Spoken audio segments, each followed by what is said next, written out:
evening, you guys. I'm Joy Richard here with 1813 News, production with Torqued About Sports. With me today, I have Eric Park.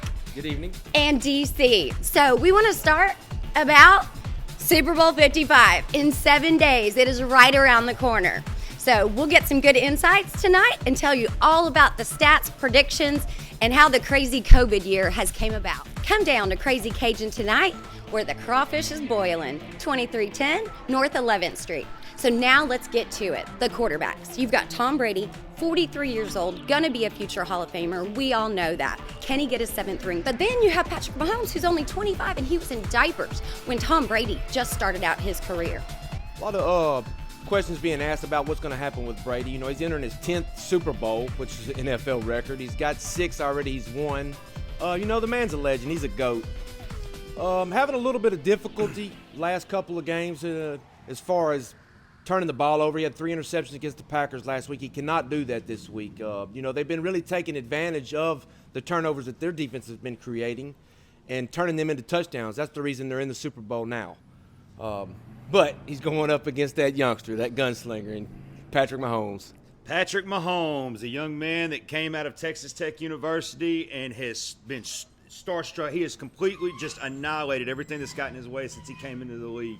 He's a dangerous individual, and it's even more impressive because of how young he is. Mm-hmm. It's like he came out of nowhere and took the NFL by storm out of nowhere. I've never seen anything like it. I think he's the youngest quarterback to win the Super Bowl, if I'm not mistaken. Yeah, MVP. That Kansas City offense is so dangerous, and he's a big part of the reason why. Got to keep him healthy, though. You know, he's missing his left tackle, Eric Fisher, towards Achilles last week in the AFC Championship game, which moving Rimmers over to left tackle now, that's going to make a big difference.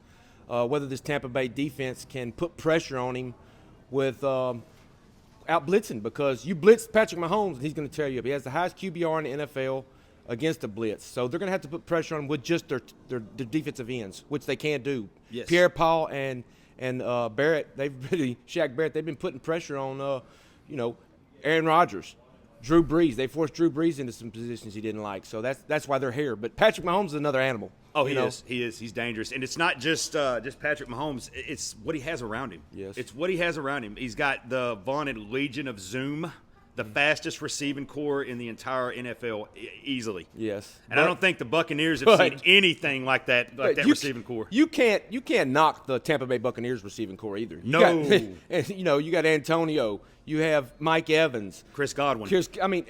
All of them. And then they got tight ends, Gronkowski and Cameron Brate. Then they're running backs, Fournette and Ronald Jones.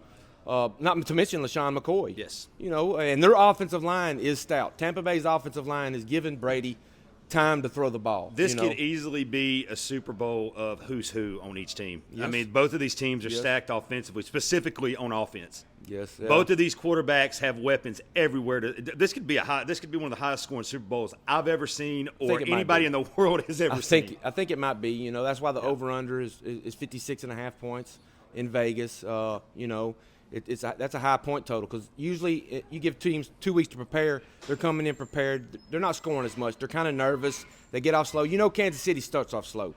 They're known for coming back. That's what they like to do. They like to get that pressure, I guess, put on themselves and come back, and they do that. They have the offensive skill set to do that. Tampa Bay, their defense has been playing really, really good, man. I give them that. It's going to be interesting, man. I'm really hyped to see this game, to see this matchup. So, DC, what do you think the defense is going to do this year? Both sides, both teams. It's hard to say because of the opposing offenses. I mean, whoever's defense steps up in this game is more than likely who's going to win. Yeah, I agree. Like I was talking about earlier, you cannot blitz Mahomes. You can't. Nope. You're going to have to put pressure on him with them defensive ends. Yes. Drop into coverage. Play too deep with a zone coverage, pushing your linebackers and your safeties in the middle of the field. That way it can kind of confuse Patrick Mahomes maybe a little bit. But Andy Reid, he's good against putting him out of that position. That offensive line with Kansas City being hurt, I don't know, man. Well, like I said, whoever's defense steps up, and it could come down to one stop. Whoever gets a serious stop Who's got the ball It can last? come down to that. These are two. This is going to be. Make no mistake about it. This is going to be a very, very high potent offensive game. Yes. Well, It could. It could be, but like I was talking about, you give teams 2 weeks to prepare. Yep. I will say this: Steve Spagnuolo is the defensive coordinator for the Kansas City Chiefs. He was with the Giants when they beat Tom Brady in the Super Bowl, in that perfect season. He's known for being a Brady stopper. I will say that. But on the other hand, Tampa Bay's defense is forcing turnovers.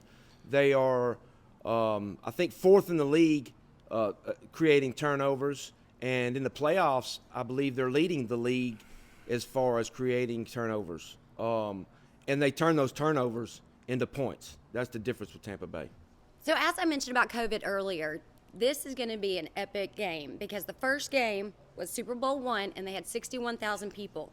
They're only allowing 22% in the stadium. So I don't know if that's going to be a benefit for the Chiefs, or is that going to be a benefit for Tampa Bay? Because 17,000 people, that is supposed to be in a 75,000 capacity, that's not a lot of people. So they really don't have the team support, that 13th player, essentially, like the Seattle Seahawks have. So what do you think, Eric? Okay, this is going to be an out-of-ordinary Super Bowl. This is the first time that a home team is actually getting to represent themselves in the Super Bowl, with the Tampa Bay having it hosted in Tampa Bay. So it's actually going to be a benefit for Kansas City, I believe, because the Tampa Bay fans are not going to be there. They're not going to be able to really take advantage of having that at their home stadium because of the COVID year. It's crazy, man, and it's really not fair, but, hey, it's life. It's what we have to deal with in today's society during this game, this big game. What do you think about that? The whole COVID situation, man, it's been a mess, and you're right. It's going to be different this year. The Super Bowl is going to be different. People are used to turning on their TV and seeing cameras flashing at kickoff, and the whatever stadium they're playing at is just rocking. It's not going to be like that this year. Yeah, there's no media week this week. They're not letting Kansas City come to Tampa Bay until 2 days before the game. That kind of is going to hurt Kansas City in a way, because Tampa Bay, they're sleeping at home. They're staying at their houses. Now, they are being tested twice a day. If you test positive, you're not going to be able to play in the game at this point. It's going to be a crazy game. I'm going to go ahead and give my prediction. I do believe that Kansas City is going to be the team that doesn't hurt themselves, doesn't shoot themselves in the foot. Andy Reid, you give himself 2 weeks to prepare for that game, and he comes in and he has his team prepared. I'm going to say Kansas City's going to win. I'm going to give a final score of 37-35. I think they scored the last time, the last chance of the ball late in the fourth quarter. As far as the final prediction goes, I think we're going to be going to Kansas City. The Chiefs are going to win, man. Patrick Mahomes is going to have a big game. Yes. Not that Brady won't, but then again, I'm not a Brady fan. I don't like Tom Brady. I'm biased. Come on, man. It's the GOAT. Yeah. Man's the I GOAT. hear that all the time. You got to respect him. Yeah, you do. You don't like him, but you respect him. Yeah. I'm going to say Kansas City 49-42. Holy. It's going to be a high No scoring game. defense, guys. Okay, guys, my prediction. I'm a woman. Yes, I know. But Well-prepared woman. a very prepared woman, as it is. So I predict 49-46 the Chiefs. All the way. Big time. Big time. So Clean sweep Chiefs. Yes, for sure. So I am so excited that you guys joined us this evening, and thank you, Crazy Cajun, here in Beaumont, Texas, for having us here. And I hope you tune in, 1813 Sports.